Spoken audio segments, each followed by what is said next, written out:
Through a Scottish Prism, the programme that is unapologetically pro-Scottish independence and anti-Westminster rule. Everything we say here is viewed through a Scottish Prism. Brought to you by Barhead Boy. And welcome back, folks, to Through a Scottish Prism. It's been a couple of weeks since we last spoke. Nice to be back with you. We were meant to take a nice long summer holiday, and my grandchildren and my son and daughter-in-law were here for a couple of weeks, and we did that. But I was talking to my good friend Yvonne last week, and she was up at the SSRG conference, which we will be discussing today. And I hear a few of you were saying to her, oh yeah, having a holiday, but we're missing you. So we're under pressure and we're happy, and lots has been happening, so we're back. And with that in mind, I am delighted to say my friend Yvonne Ridley is with me. And of course, the Coatbridge Cavalier himself, all the way from Myanmar there in Burma, for the uneducated, is our Philip. Yeah, Philip. howdy. Hello there, my friend. How are you? Welcome back, folks. So it was a short summer holiday, but we're back. We didn't plan to be back till the Parliament reopened, but here we are. But Yvonne, there's lots been going on, and it's probably is right that we are back. Well, it's between the shenanigans in Bute House, the antics in Downing Street, and this so-called leadership race. I mean, it's all happening, isn't it? It's all kicking off. Yeah, it's not exactly a university challenge, though, is it? No. And I suppose the big talking point this week. Now, I've got to put in a caveat and a note of interest that I'm no great lover of Nicola Sturgeon, as we all know, and I, as an ex-SNP member, I am not very much in love with the SNP anymore. However, she is our democratically elected First Minister. She's probably got the highest approval rating of all politicians in the United Kingdom. She has probably got the largest mandate as well. Not probably, she has the largest mandate. And yet, Techie, could you stick up one of our candidates for this political race, Ms. Truss? This has got to be the biggest talking point of the week. Class. Anyway, I feel like I'm a child of the union, that I really believe we are a family and we're better together. And I think the best thing to do with Nicola Sturgeon is ignore her. I think look, I'm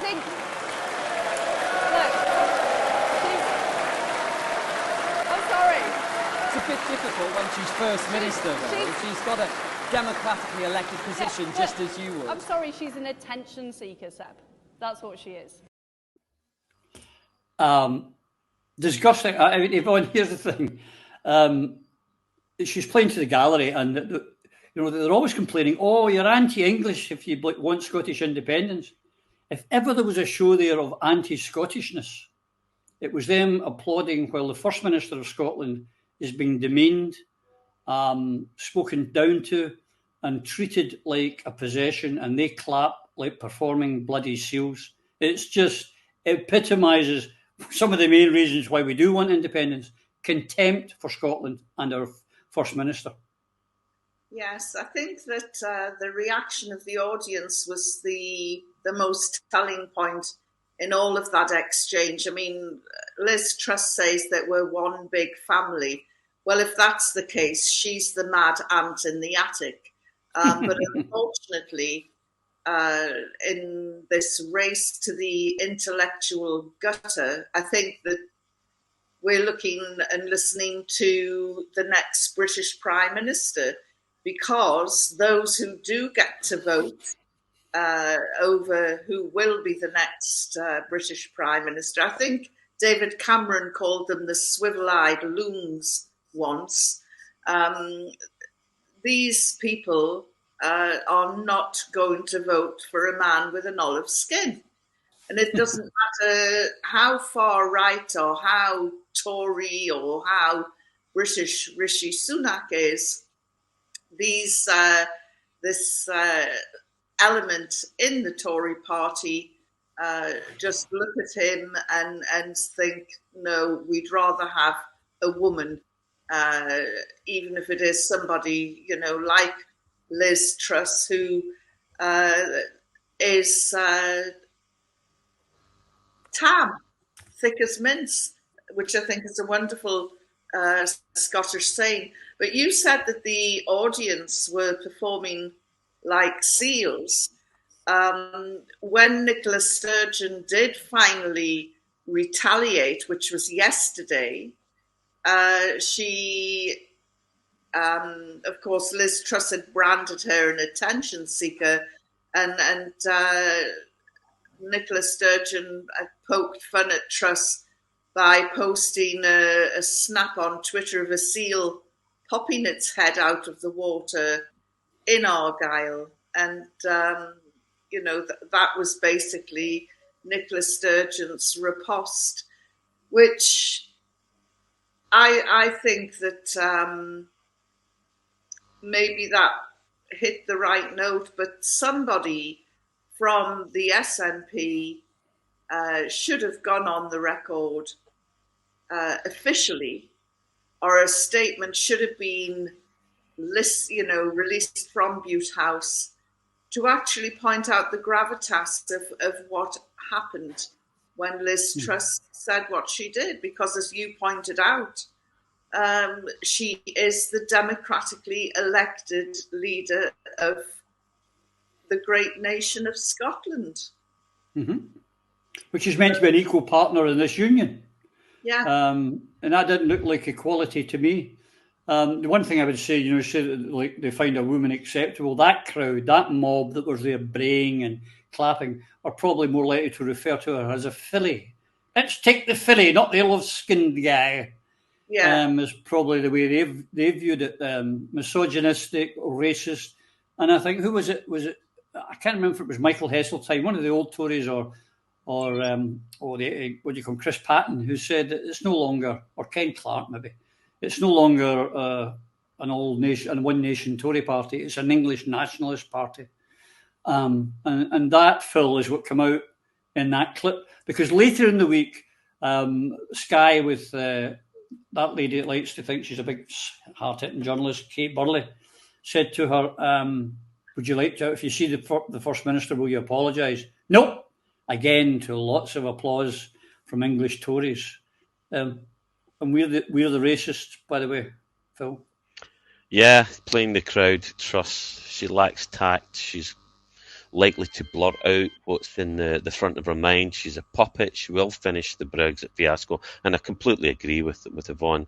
They are racist, this 200,000 or so south of England people that tend to vote Conservative from the home counties, and they like their cake and they'll eat it, and it's for me.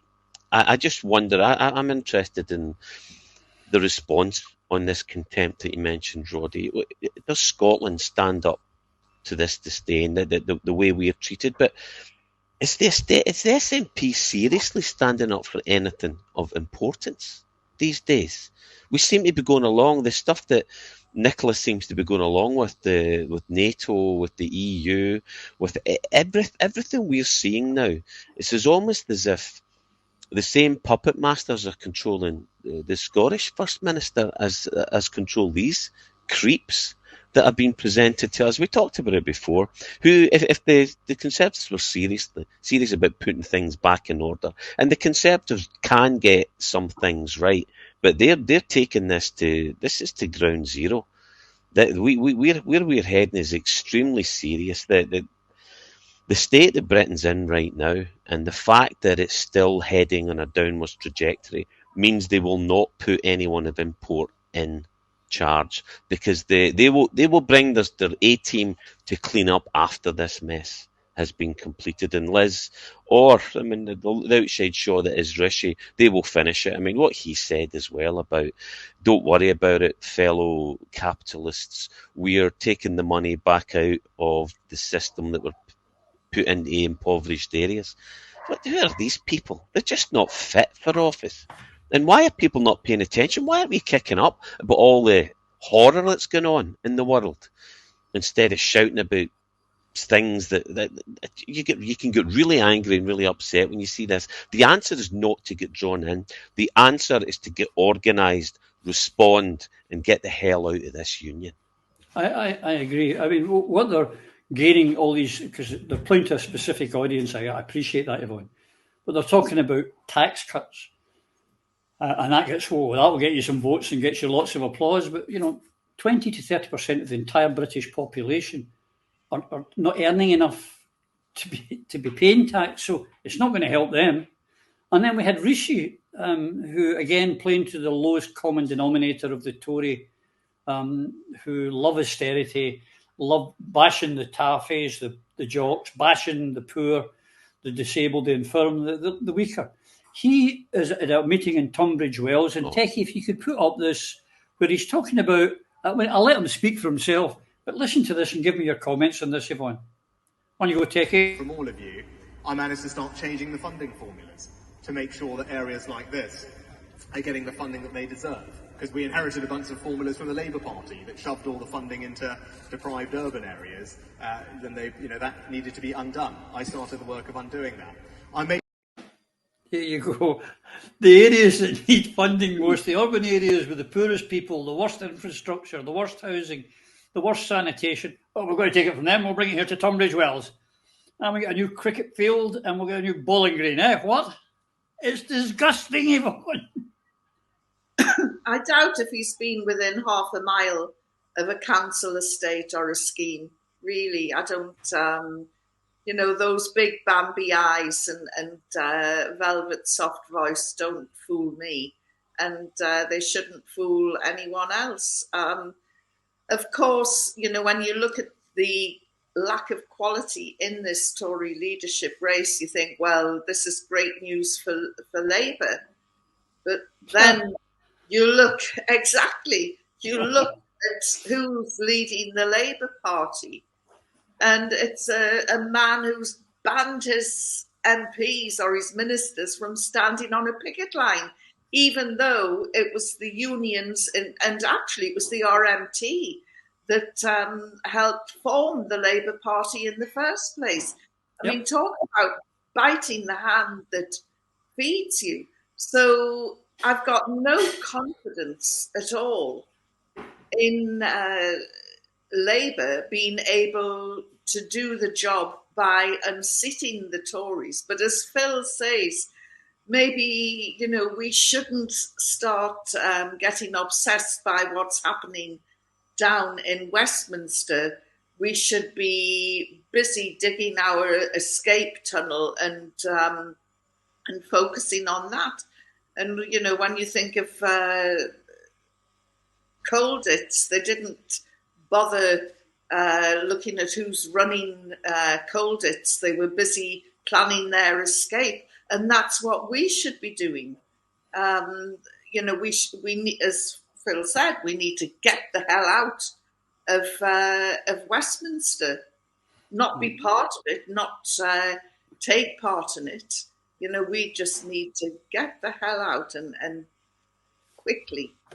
Yeah, I think we all agreed on that, and we now know that we're waiting until October, Phil, for the Supreme Court, which in this show we've discussed before, why it was ever given to them in the first place, but we are where we are, before they'll even discussing it. Now, it's my understanding in most cases in the courts, you look at something in October, it could be January before you actually get the opinion. It could be later, it could be earlier, it could be January before you get the opinion. So there is not a chance in hell, not that there ever was, of any referendum in 2023. There just isn't the physical time for that to happen, is there? No, there never was, and we've been saying it for a very long time, but that doesn't give any of us any satisfaction. What it should do is wake a few more people up to the fact that there is something rotten in the state of Denmark when you consider what the SNP is doing, what it's planning, and who's behind it. All the things we've been quite open about. I remember I said there's three things I know about that could finish Nicola's career politically, and if I know three, then what does MI5 know? 23 things. They've got her, and she's acting, and the SNP leadership are acting as if they have been compromised, cheerleading NATO, cheerleading defence. I mean, I was ashamed to look at some old colleagues talking about, well, we look forward to the military getting back on its feet and us putting some more money and getting behind Ukraine and sending more weapons. And I'm thinking, that's not the SNP. That's not the SNP. Or it's not the independence movement. What's most important, it's not what the people of Scotland want. And this GRA is not what the people of Scotland want, this self-identification. Why are these people doing this when it is damaging the whole cause, the whole ethos of what we stand for, the basic principles? It's creating so much friction, tension, destruction, and this strategy that's been pulled together to get everyone to be permitted to join SNP's indie press. No one gave SNP the authority to do this. This was not expressed. It's always been understood it would be a yes movement, as it was last time, by the people, for the people. It was not going to be uni-party. We've never stood in that. SNP have never stood in that. So why are we doing this now? The both votes 1 and 2 as another indicator that they're divisive. The fact that they're still saying they're going to work with Labour after the betrayal that is Labour now, to not just what Yvonne's talking about, the left. The Overton window's moved so far to the right that Labour have been removed as a real option for the people of Britain. Corbyn. A decent man with decent principles. And I just fear that the SNP are now getting boxed into a corner where we are starting to look and sound like the rest of them. And that does not bode well for a unified, cohesive independence movement that is all facing the same direction. Because right now, we are not facing the same direction. And that scares me more than anything else. Yeah. That is one of the things that was said by, I can't remember who it was, one of the Tories, might have been Truss or Sunak, one of the two of them, referred to Sturgeon as a low-energy Jeremy Corbyn. I mean, even after he's gone, they're still scared of Jeremy Corbyn. Well, now, I had issues with Jeremy because he was an imperialist. He was another one that didn't believe that we should be independent. He wanted it for Palestine. He wanted a united Ireland. For some reason, his blinkers were on when it came to Scotland, that we had to remain. We were a possession of England. So I had issues with that. But he was, as Phil alluded to, he comes across as a thoroughly decent man, a good lefty. But they're still scared of him because the left is what these people fear most of all: equality, fairness, decency. These are the things that are an anathema to them. They hate it. And as we've said, the window in the UK has moved so far to the right that the centre ground is what I would call the extreme Tory, Enoch Powell type Tories back in the day. That is now viewed as centre ground. We have to get out. And we're not going to do it by playing by their rules, are we, Yvonne?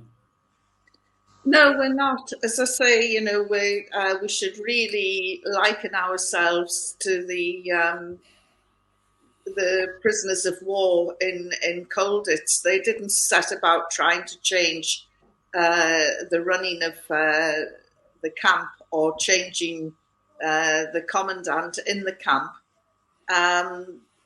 They set about escaping, and that's what we need to focus on. We need to focus on escaping. There isn't an equal partnership.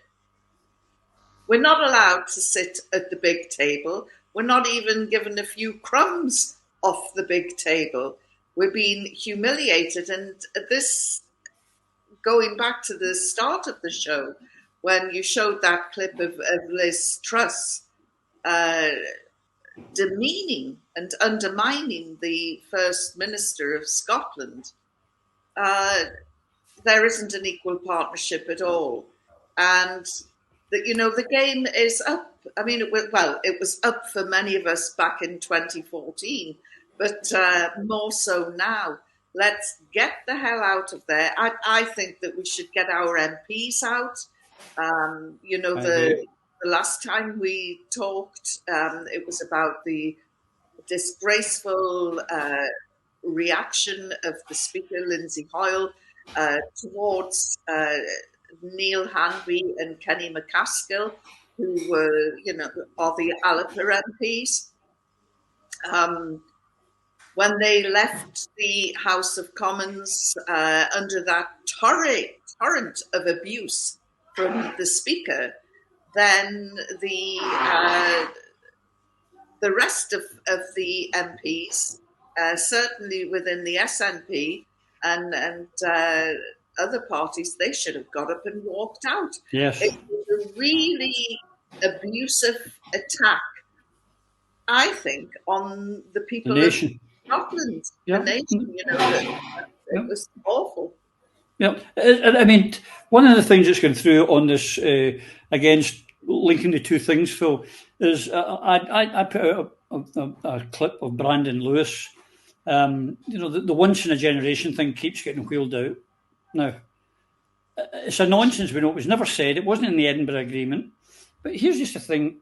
The Irish are going to taking part of Yvonne's thing where their MPs abstain.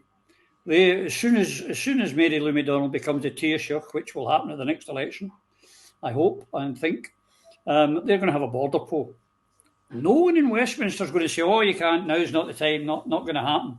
But also written into the Good Friday Agreement is the fact that once in a generation is viewed as 7 years, except for viewers in Scotland, where apparently it's never. Once in a generation means for never, ever again. Because you see, the Irish hit bullies in the nose. We just go, aye, all right then. Okay. We accept it. We're too meek. Yes. I'm not advocating violence. Let me make that clear. But we're too meek. Yeah, chucky or la. And that is not a contentious statement. It just means quite literally, our time will come. That's all it means. But it's been politicised. I'm all for abstentionism, as Yvonne has mentioned already, and you followed up with Roddy. Sinn Féin's abstentionism is the right policy. Forget Parnell's tactics of disruption. We should be looking at, we should change the rules. Remember Star Trek, the Kobayashi Maru? How did Captain Kirk succeed in beating young Spock's strategy that was to teach you how to behave in failure? He sneaked in overnight, changed the rules, and won. Let's change the rules. Let's use the claim of right. Let's get the SRG conference went ahead. You've got Salvo. We've got the opportunity to take our MPs out of Westminster and stop playing this game. Are we going to get serious? Because this is clearly not happening in October. What are we going to do about it? I mean, I know we talk about it, and we want to continue to talk about it, and it's some place where people, like-minded people, or people who are curious about what we're discussing, can come on and maybe find, okay, that's a different way of looking at it. I will consider it. But what will win us the day? What will win us the day is getting off our backsides and get out and forget all, no matter what's happening, and campaign and push it and demand that we get what we want. Otherwise, we take them to task and we remove every obstacle in our way. And I don't care about the tactics. I agree, we don't want to be going down a violent route. But it's got to be abstentionism. It's got to be radical. We've had enough of this mucking about. We really have. It's been too long now.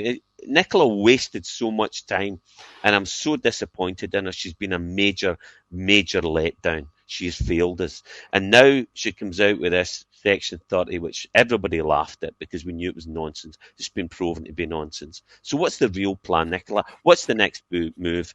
I mean, you go on holiday, you release this, you go on holiday, and what's been done since? What is the cunning plan? We've got to go and do something, and I'm wondering what that is, and it has to involve changing the rules, because what we did last time was a joke. But you've both touched on abstentionism. Now, firstly, I think I'll certainly speak for myself, and I'm sure for a lot of people when I say I think that Neil Hanby and Kenny McCaskill have done a magnificent job with the hand they've been dealt in down there. No Scottish MPs, none, not even the Leonard QC, have done more to fight for Scotland's cause than those two. However, I know that certainly there's a motion heading towards conference in October from one of the LACUs, where they're advocating Aberdeen. abstentionism. That the next general election we should fight it and then abstain. It's not done the Sinn Féin cause any harm, has it, Yvonne, by abstaining from Westminster?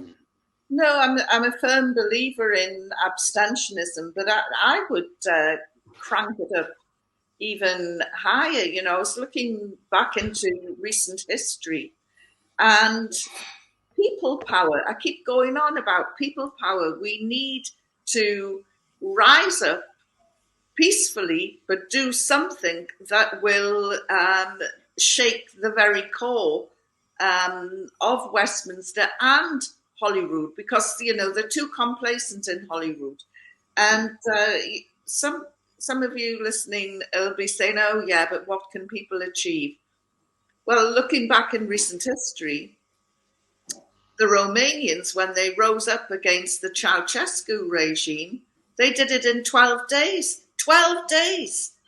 Unarmed people rose up and just said, "We have had enough." And within 12 days, not only did they get rid of their rotten leadership, they changed the system in Romania. The Polish did it in weeks through Lech Walesa and the strikers in the shipyards. And, what would happen if people in Scotland just went on a general strike, brought Scotland to an absolute standstill with the simple demand, we want independence? Well, you're absolutely right. The problem is all those things, including Salvo and SSRG, take political will, and you do need involvement of politicians in the political parties. The problem is, and we should pretty much have Alf on here, Alf Baird, our national party has gone native. Yes. And they won't lead any such thing because, the people in Morningside might get offended and, they might say nasty things about us. Meanwhile, while we're demanding action, if you remember back to 2014, Phil, when the referendum was on and the Labour Party were, started with George Folks, old Lord for fuck's sake, called us all cybernats and how bad and evil and wicked and terrible. And then Susan Calman, and no one ever produced any evidence, but they made all these accusations how bad and vile and evil we were. And here we are this week with Karen Adams of the SNP MSP accusing the cybernat groups, the so-called extremists that want independence, smashing a window, no evidence, and Pete, the Tory Wishart in Perth, saying, the cybernats have got to be controlled and they're bad and evil and wicked and terrible. They have gone full unionist almost, Phil. Yes, they have. That's a disgrace. You're attacking your own movement, of which you are a key part. But if you continue to behave like that, Pete and Karen, you have no future in an independence movement if you continue to behave like that. And quite frankly, the sooner the better they're both out. And I'm sorry, Pete, because he was a likeable guy that had gone well with. I don't know Karen so well, but both, you're finished. Get out. Not good enough. You don't attack your own. You do not do that. You do not do the work of the people you're trying to wrestle free from. And I'm sorry, you've got to go. You can't continue to bring down those who seek independence. Yes, you're supposed to try and persuade people. Yes, as a professional politician, you're not supposed to get emotional and raw, and silly things have been said, and some people have went too far and criticised some of the personal things that have been said about both, but particularly Pete have went too far. But there's still no excuse for betraying the cause. There is absolutely no excuse for attacking those who put you there in the first place, and more importantly, who we rely on for the prime directive. What that tells me with both Karen and with Pete is that independence is not their prime driver. And if that's not your prime driver, but which is evident from their actions and their words, then get out. Let's get rid of them. Let's remove both of these people. Let's make it a point. Get rid of them. Remove them. And get rid of everybody that does that, because you're not on.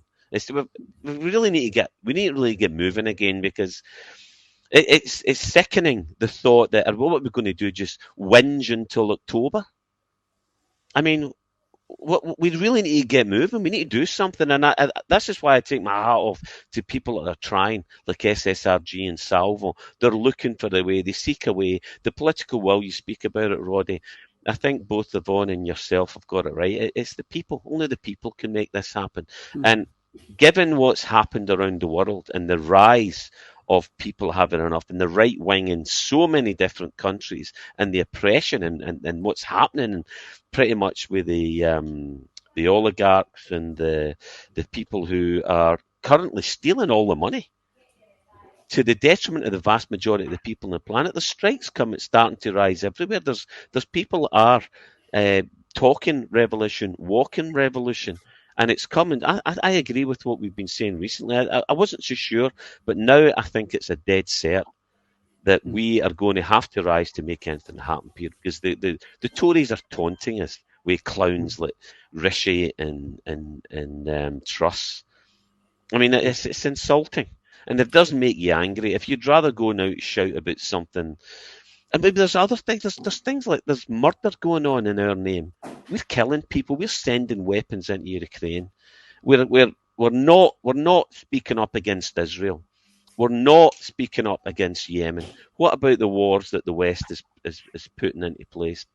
It's not acceptable, guys. It's just not acceptable. And on top of all that, Wishart and Adams did it through the British Unionist Daily Record.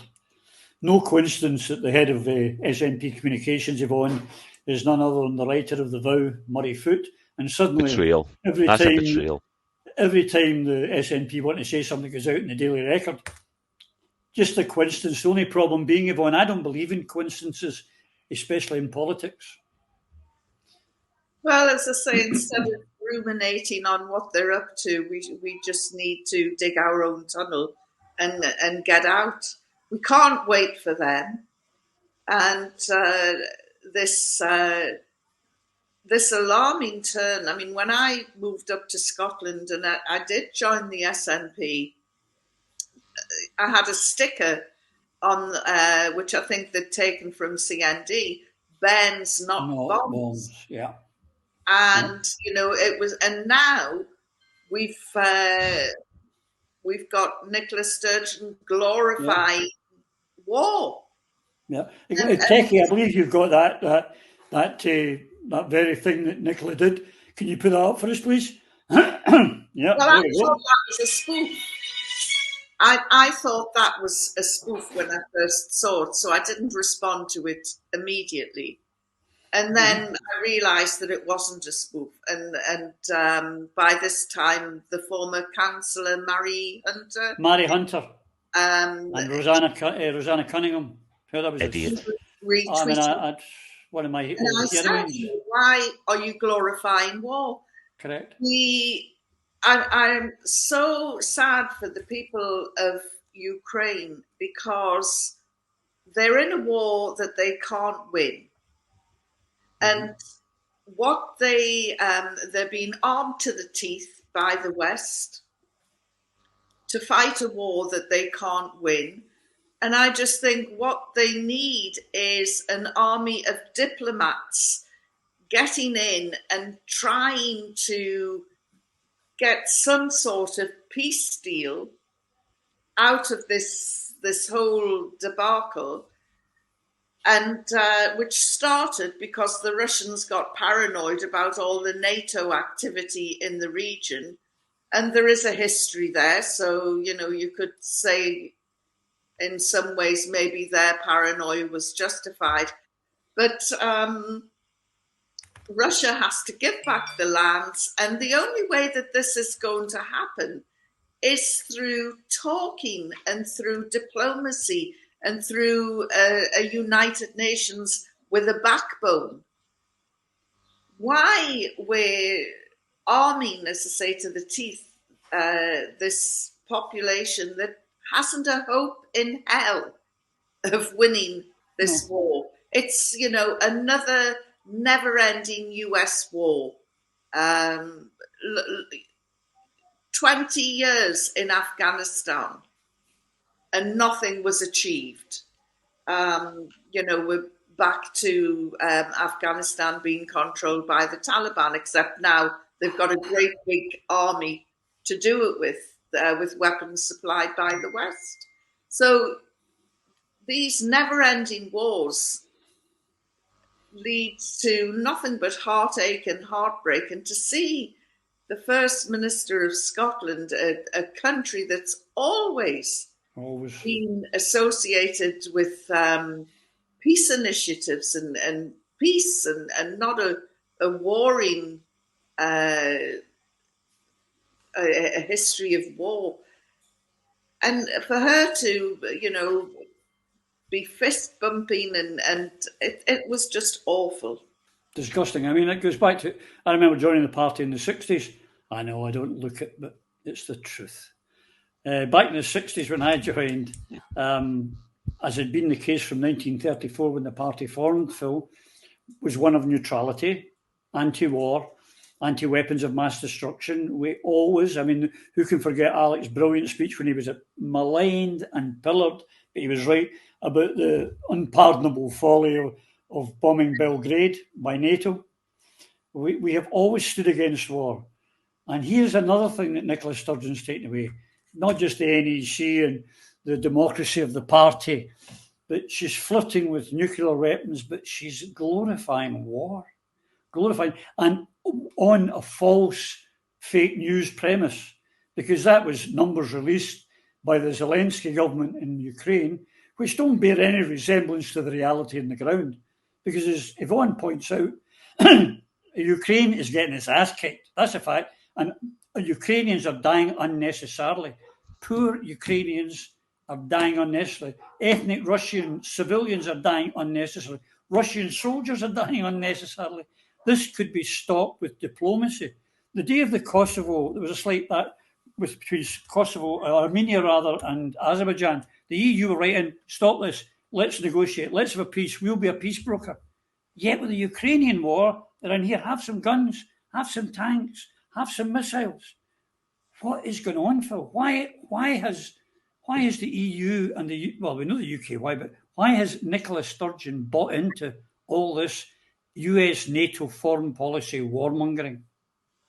Because she's doing what she's told. And following on from what Yvonne was saying, the only thing that the 20 years in Afghanistan was achieved, you can't say nothing was achieved, because a lot of defence companies made an awful lot of money, which was the whole point of it. That's what it's about. And this is and what sickens me about Nicola here and the stupidity of these errors we're starting to make in the direction we're facing. This is the celebration of it's young men, it's 41,000 or whatever alleged young men murdered, died, some tortured, some blown up, whatever, all dead, allegedly. Now, it's a ridiculous number, it's nonsense. People who do follow what's going on, and we've already talked about this several times, know that what the Ukrainians can't hide is loss of territory, but they can hide their own numbers dead. And they're bringing people in at an older age. They're trying to bring people in from the very west of the country. But what we're seeing now, you're starting to look at different sources that we look at, and I'm noticing a change in tack as America turns its attention towards China.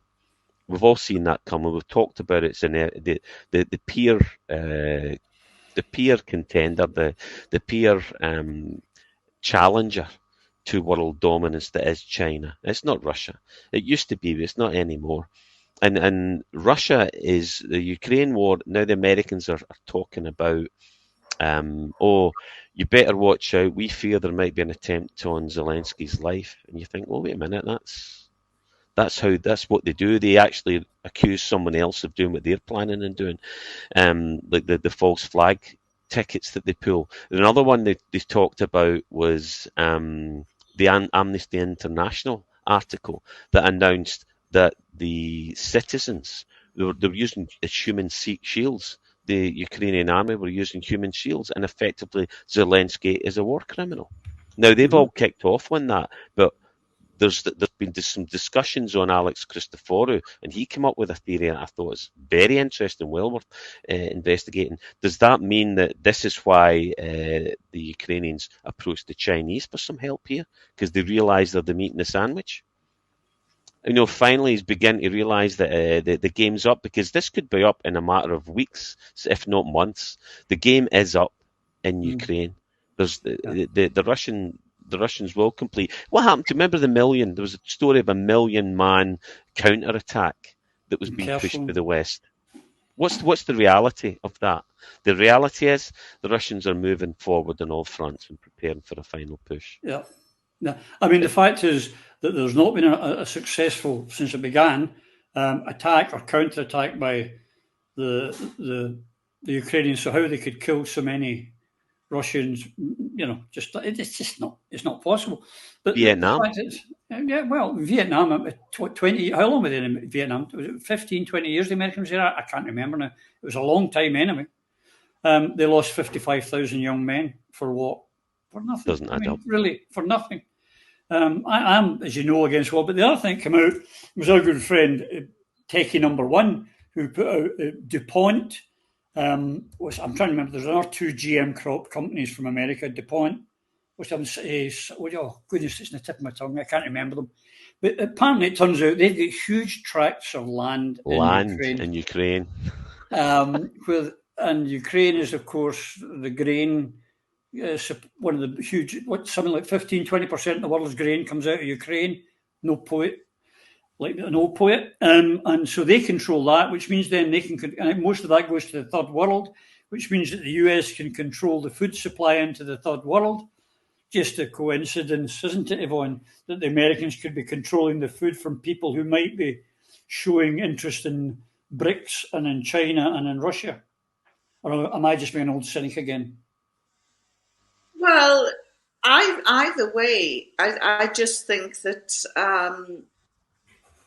if you look at the language of Zelensky, I mean, he's pumped himself up as some sort of Iron Man, warmongering, wandering around in his khaki T-shirt. But if you go right back to before the war started, if you go back to last year, Zelensky was talking down any potential conflict. And he was sounding more like a statesman. Now he has morphed into this warmongering puppet, US puppet, basically, and this is the problem when the powers that be get involved and they start seducing people like Zelensky. They become intoxicated with power. We saw America do it with Tony Blair. We're seeing it happen before our very eyes with Nicola Sturgeon. She's gone from Burns, not bombs, to putting on a tin hat and glorifying in the death we get the figure 40,000. Whoever's died, they're somebody's son, somebody's husband, somebody's father. The pain and the heartache that are represented in the figures of the war dead. And I bet that the Ukrainians proportionally have lost more. Many more. Much more. They're now recruiting up to 70-year-olds. That means I could be whisked into the army. Get him, mighty. Which I can hardly see. Which way are they? Point me and I'll pull the trigger. No. I think I'd be getting jailed for being a pacifist.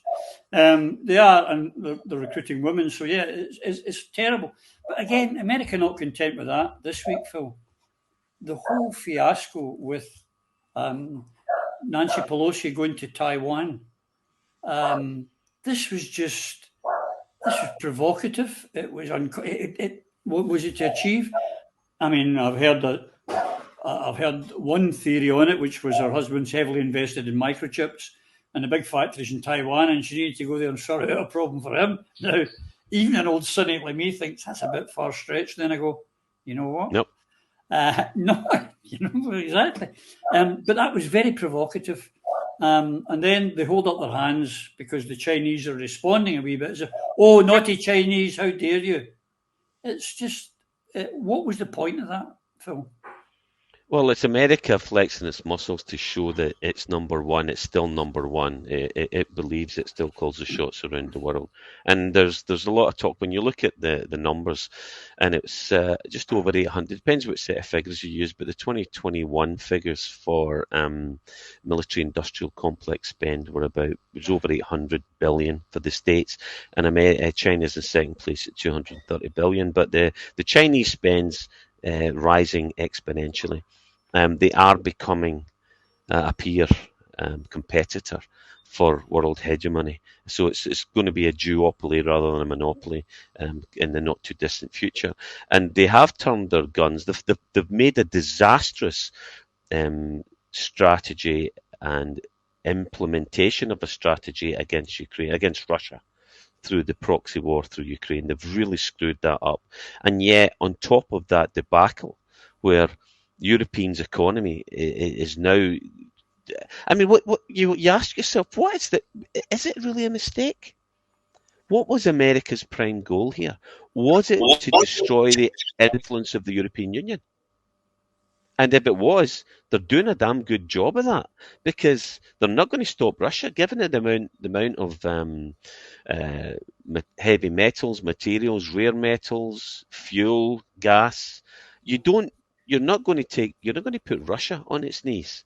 But what they're doing right now is reducing the power and the influence, and potentially removing the glue that kept the European Union together. I was a very pro-European Union idea. The model appeals to me, but how it's behaving now is not worthy of us joining it, and this is why I'm going for EFTA now. It's the right answer when we get our act together. So for me, no, the Pelosi going, she's another puppet, she's another tool, she's another person. What is my legacy? Who cares, you old clown? You know, you're being sent over there to say things that we're paying you to say. You say it, and she'll come back and get her rewards like they all do. It's disgusting, actually. They're warmongering, and they're playing with our lives and the lives of the poorest and the most vulnerable all over the world, including hundreds of thousands of young men who will be sent off to stupid, unnecessary wars to make money. Sickening. They did really try to antagonise the Chinese, Yvonne, and maybe want a reaction. Maybe they thought, we better take them now because later we won't be able to. Maybe that's what the Americans thought. But the things that come across is that, you know, the Chinese take the long view, and I read today they're ready to triple their nuclear capability and their army, and they're going to go for parity with the US, and that's worrying. But in the short term, the Americans thought they could just bully them and sanction or do whatever they liked with the Chinese. The Chinese were supposed to open a $5 billion factory in America to build lithium batteries for cars. It was going to create 10,000 jobs. The following day, they just went, nah. Because China's got the financial clout, and they can fight back. And what bullies, and America is a bully, what bullies don't like is when countries fight back. And I think they've bitten off more than they can chew with this Chinese-Russian axis. Do you agree? Well, I don't know who's advising Biden, but I mean the immediate... someone in his head. But the immediate backlash is, Beijing started its this massive military exercise surrounding the island of Taiwan. And of course, the very nature of what they're doing, just one stray missile could trigger a whole flaming war. So you've got all these dangerous war exercises happening off Taiwan. But there's other things as well. China has cancelled a lot of its sort of communication channels with the US military. there's been a lot of cooperation in the background between Beijing and Washington. That has all gone, and bilateral talks and other sort of collaboration issues, including the climate emergency, repatriation of illegal immigrants, counter narcotics, and legal assistance in criminal matters. That's all gone.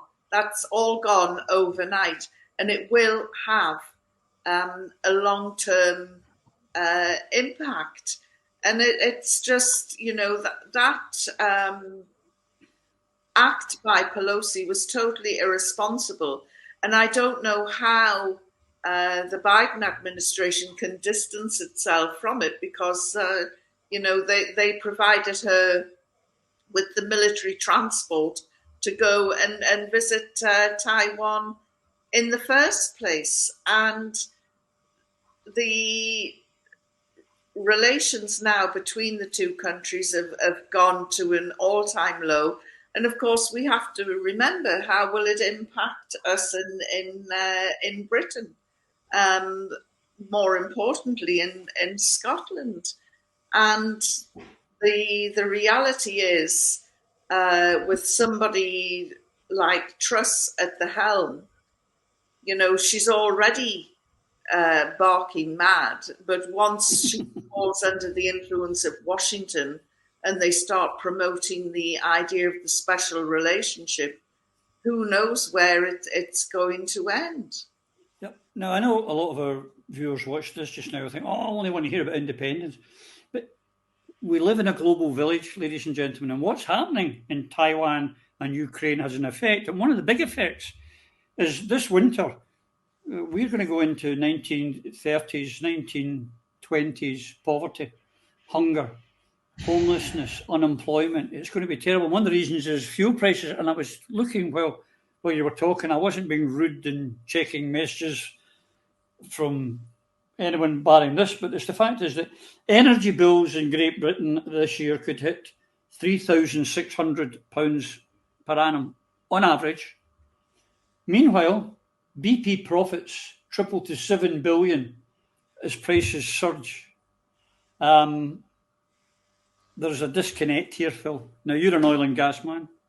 The profits, and they won't, of course, being a Tory government and with new leaders who are talking about tax cuts, they won't even come in and do a one-off tax hit.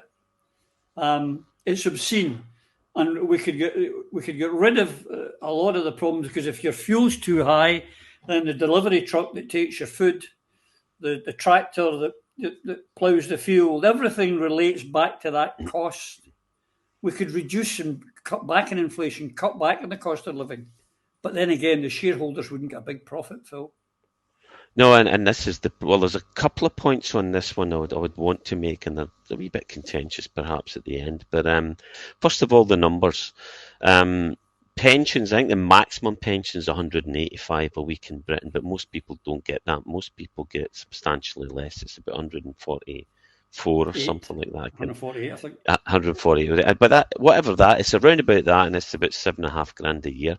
If your heating bills are $3,500 a year, how are you going to survive? How are you? The people are living through this, and this is down to people like the EU standing up to America and these idiot sanctions they've been put in. So it's down to van der liability and all these other clowns in Europe that have so betrayed us and let us down. But the profits that we're talking about.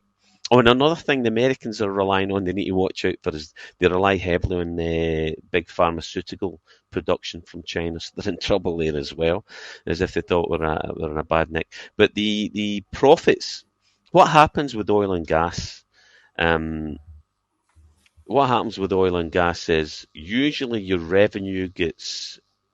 So you do get some shareholder dividends, but quite a lot of the time it's put into new projects, like the Campbell field. But Shell's talking about pulling out of Campbell again after there was talk of other investors bringing it up again. And the reason that the big oil companies are are not putting as much into oil and gas projects at the minute is because they're not sure what countries are going to do with their legislation. You know, what is going to happen with the legislation? Are we going to get a windfall tax here? That's no way to run a business. No matter what you think, yes, it's obscene and it's wrong. They shouldn't be paying these dividends at that level and making this profit. That's wrong and it's pure greed, and that needs to be changed. But from a pragmatic point of view, when you're running a business, there's two sides. There is two sides. There's more sides, probably three sides.